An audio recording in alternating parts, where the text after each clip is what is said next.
Next हमारा बिंदु है बंधुता एवं विवाह। अनेक नियम और व्यवहार की विभिन्नता। देखिए, हम बहुधा पारिवारिक जीवन को सहज ही स्वीकार कर लेते हैं, किंतु हम देखते हैं कि सारे परिवार है वो एक जैसे नहीं होते। ठीक है, परिवार के अंदर लोगों की गिनती है, एक दूसरे से रिश्ता है, उनके काम है, सब में विभिन्नता होती है। ठीक है, कई बार एक ही परिवार के लोग क्या होते हैं, वो साथ रहते हैं, साथ मिल बांट कर भोजन करते हैं, साथ ही काम करते हैं, साथ ही अनुष्ठान करते हैं। तो ये जो लोग हैं वो एक बड़े समूह का हिस्सा होते हैं और ये बड़ा समूह संबंधी कहलाते हैं। ठीक है, अगर हम तकनीकी भाषा के रूप में देखें तो हम कह सकते हैं कि रिश्ते नैसर्गिक और रक्त संबंधी होते हैं।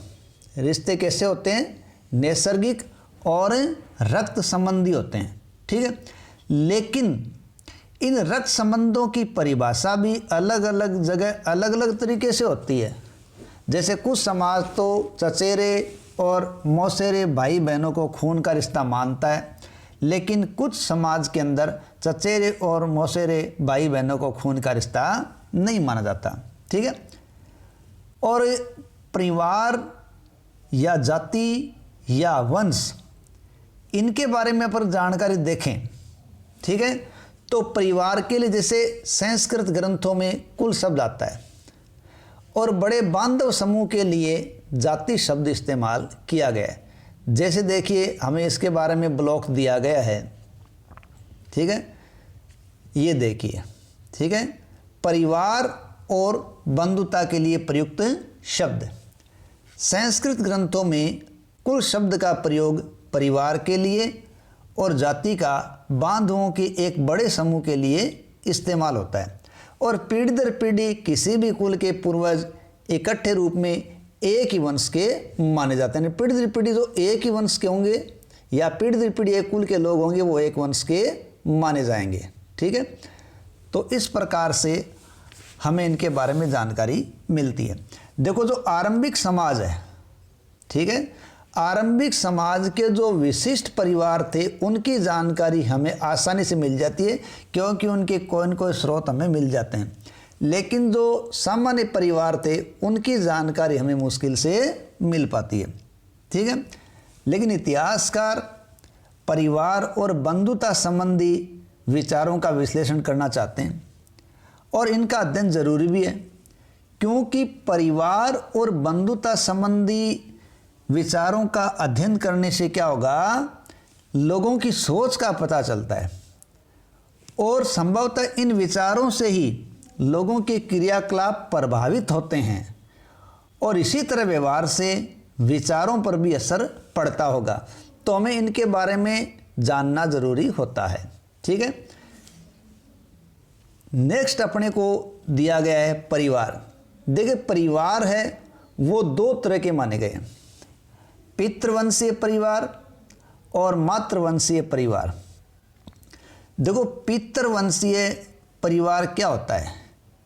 देखो, पितृवंशीय परिवार का मतलब है वह वंश परंपरा जिसमें पिता के पुत्र, फिर उसका पौत्र, फिर प्रपौत्र आदि से वंशानुता चलती है, या यूं कहें कि उत्तराधिकार है। वो पिता से उसके पुत्र को, फिर उसके पौत्र को, प्रपौत्र को, इस प्रकार चलता रहता है। ठीक है, लेकिन दूसरा जो मातृवंशीय परिवार है उसमें क्या है कि मातृवंशिकता का इस्तेमाल तब करते हैं जब वंश परंपरा माँ से जुड़ी हुई होती है।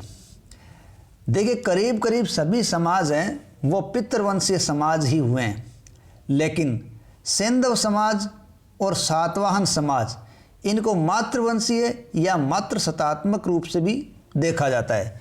कारण कि सैंधव समाज के अंदर मातृदेवी की अनेक मूर्तियों की प्राप्ति मातृसत्तात्मकता या मातृवंशीयता की ओर संकेत करती है।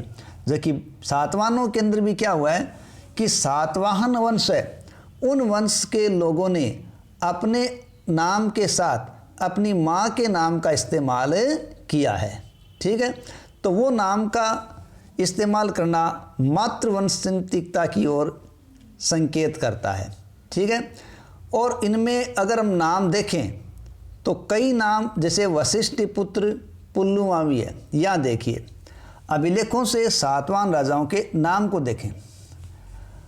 अभिलेखों से सातवां राजाओं की कई पीढ़ियों के नाम मिलते हैं और इन सभी नामों में राजा की एक जैसी पदवी पर ध्यान दिया जाता है। इसके अलावा अगले शब्द को भी लक्षित कीजिए जिसका पुत से अंत होता है। यह एक प्राकृत शब्द है जिसका अर्थ है पुत्र। अब देखिए गौतमी पुत्र, इसका अर्थ है गौतमी का पुत्र। गौतमी और वशिष्ठी स्त्रीवाची है। गौतम और वशिष्ठ के, ठीक है, यानी गौतमी और वशिष्ठी ये स्त्रीवाची शब्द हैं किसके? गौतम और वशिष्ठ के। और ये दोनों वैदिक ऋषि थे जिनके नाम से गोत्र है। अब नाम देखिए, राजा गौतमी पुत्र श्री सातकर्णी, राजा वशिष्ठ पुत्र श्री पुल्लुमाई, राजा गौतमी पुत्र स्वामी श्री यन सातकर्णी, राजा मधारी पुत्र स्वामी सतसेन, राजा हरिति पुत्र चतरपन सातकर्णी। इस प्रकार इनमें नाम देखें तो माँ के नामों का संकेत हमें साथ साथ दिखाई दे रहा है। तो ये मातृवंशिकता की ओर संकेत करता है, लेकिन और समाज इस प्रकार के थे ऐसा नहीं है। ये कम ही परिवार ऐसे मिले हैं जो मातृ सत्तात्मकता की ओर संकेत करते हैं। ठीक है,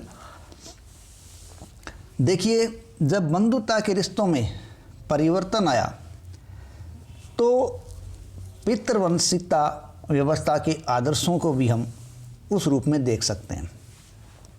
देखिए एक स्तर पर महाभारत की कहानी है, वो बंधुता में आए हुए रिश्तों में परिवर्तन की कहानी है। ठीक है, क्योंकि महाभारत में बांधवों के दो दलों कौरवों और पांडवों के बीच भूमि और सत्ता को लेकर हुए संघर्ष का चित्रण है। दोनों ही दल कुरुवंश से संबंधित थे जिनका जन्म पद एक ही था। ठीक है, और यह संघर्ष एक युद्ध में परिणत हो गया जिसमें पांडव विजयी हुए। देखिए महाभारत की कहानी आज हर जनमानस को पता है।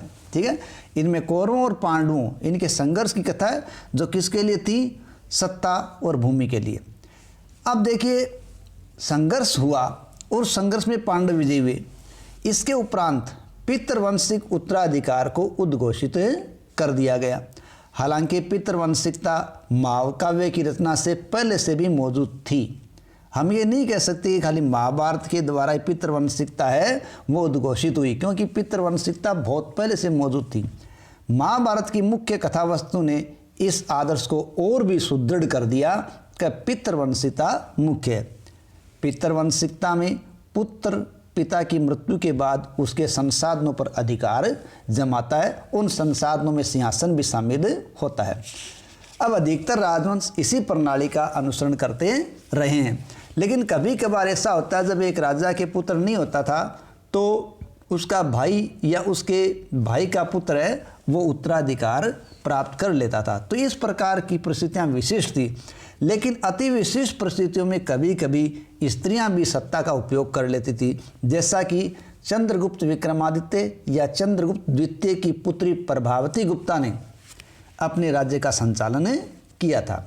ठीक है, पितृवंशिकता के प्रति झुकाव शासक परिवारों के लिए कोई अनूठी बात नहीं थी।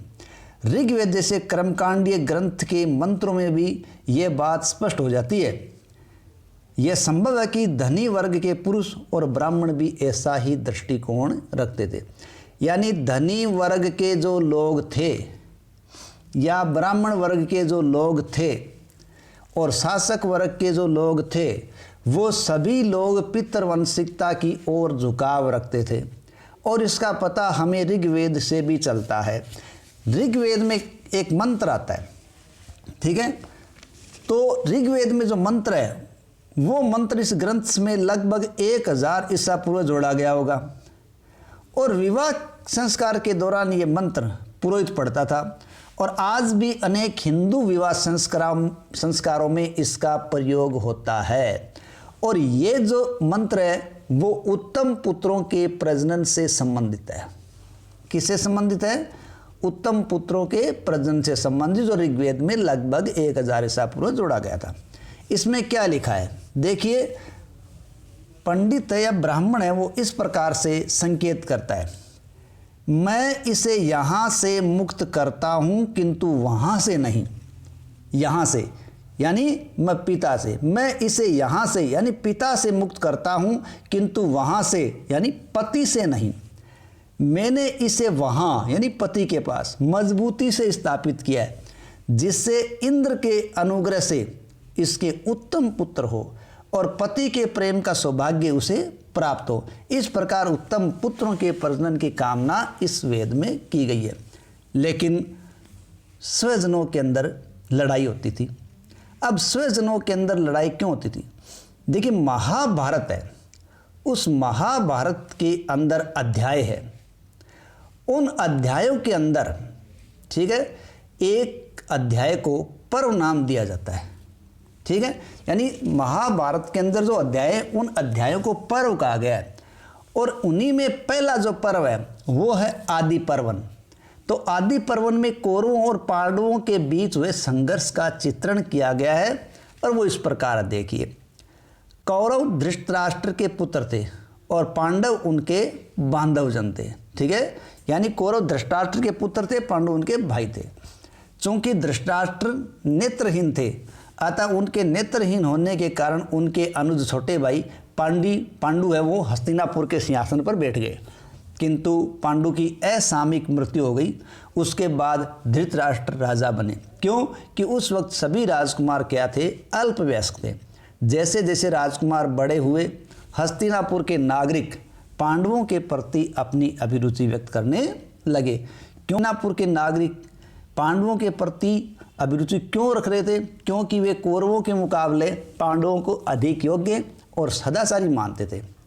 इस बात से कौरवों में ज्येष्ठ जो दुर्योधन था उसको बहुत ज़्यादा ईर्ष्या हुई और वह अपने पिता के पास गया और बोला, हे भूपति, अपूर्णता के कारण आपको सिंहासन पर बैठने का अधिकार नहीं था, हालांकि यह आपको प्राप्त हो गया, यानी शासन आपको मिल गया, लेकिन अपूर्णता के कारण आपको इस पर बैठने का अधिकार नहीं था।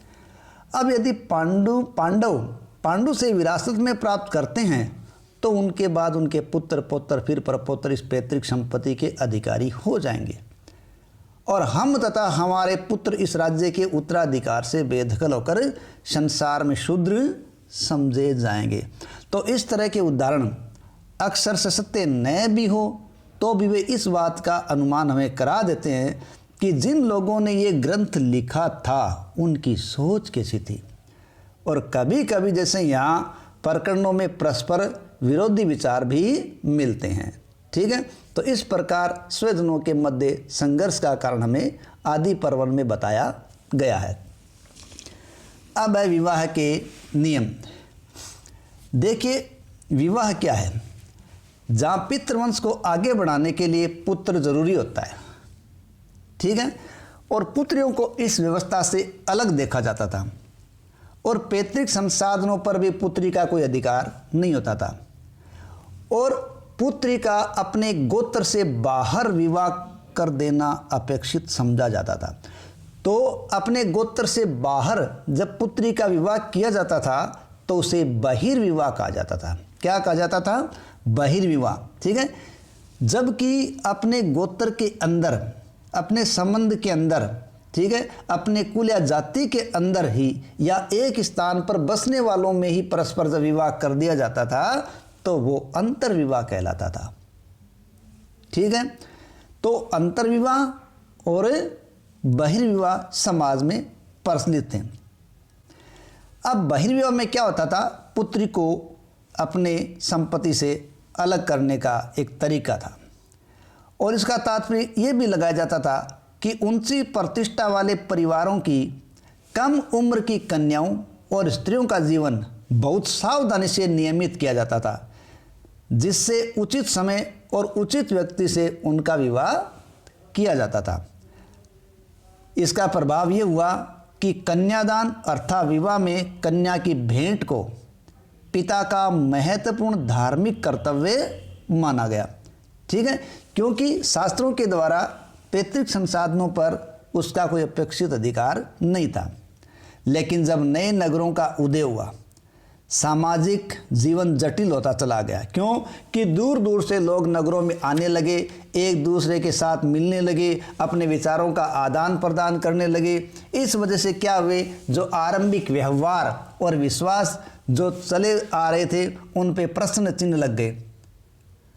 अब इस चुनौती के जवाब में ब्राह्मणों ने क्या किया कि जो समाज के अंदर नए नए जो विचार आ रहे थे उसके जवाब में ब्राह्मणों ने समाज के लिए एक आचार संहिता बनानी शुरू कर दी, और ब्राह्मणों को इस आचार संहिता का विशेष रूप से पालन करना होता था, किंतु बाकी समाज को भी इसका अनुसरण करना पड़ता था। यानी जब बाजार बने, नगर बने, लोगों के विचारों का आदान प्रदान हुआ, उनका मिलना हुआ, तो आरंभिक विश्वास डगमगाने लगे, उन पर प्रश्न चिन्ह लग गए। इस चुनौती के जवाब में ब्राह्मणों ने विस्तृत आचार संहिताएं तैयार की, और ब्राह्मण खुद इनको विशेष पालन करते थे, लेकिन बाकी समाज भी इनका अनुसरण करता था। लगभग 500 ईसा पूर्व से इन मानदंडों का संकलन क्या हुआ, धर्मसूत्र और धर्मशास्त्र नामक संस्कृत ग्रंथों में कर दिया गया। ठीक है, यानी जो आचार नियम बनाए कि ना ब्राह्मणों ने, उन्होंने क्या किया, धर्मशास्त्र धर्मसूत्र के अंदर इनको लिख दिया, और इनमें सबसे अगर अपन महत्वपूर्ण माने तो वो ग्रंथ है मनुस्मृति।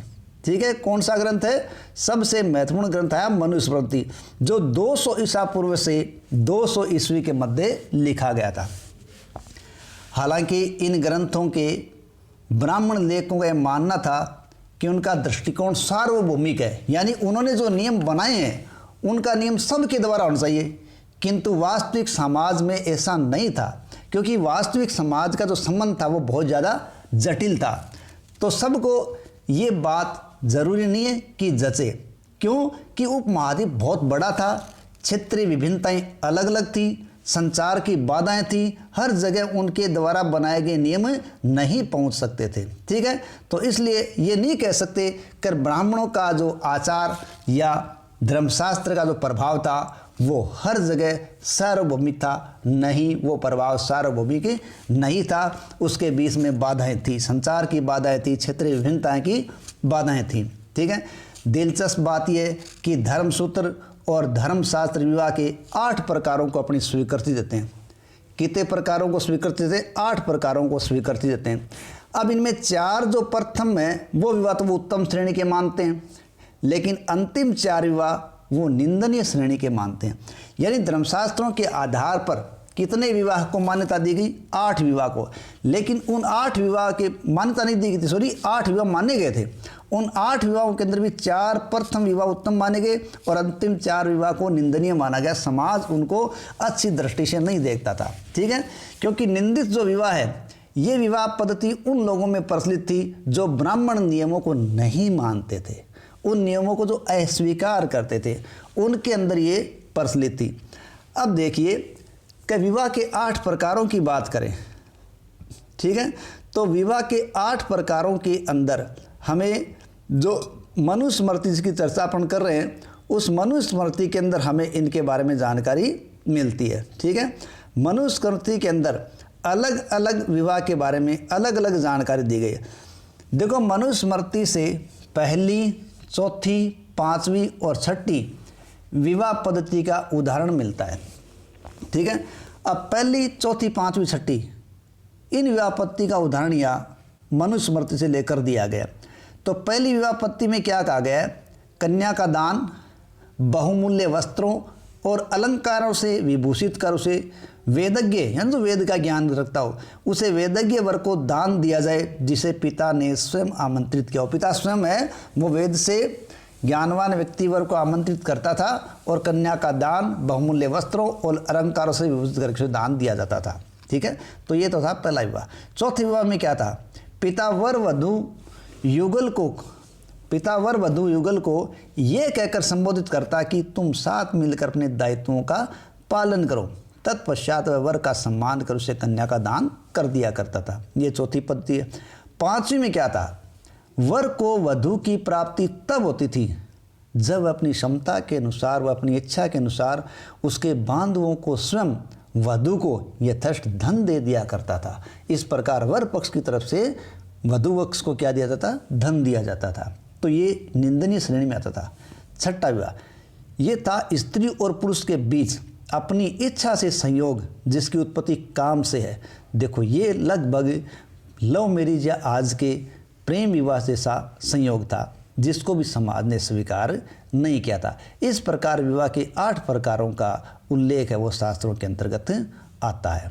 ठीक है, अब देखिए एक प्रथा है बहुपत्नी प्रथा।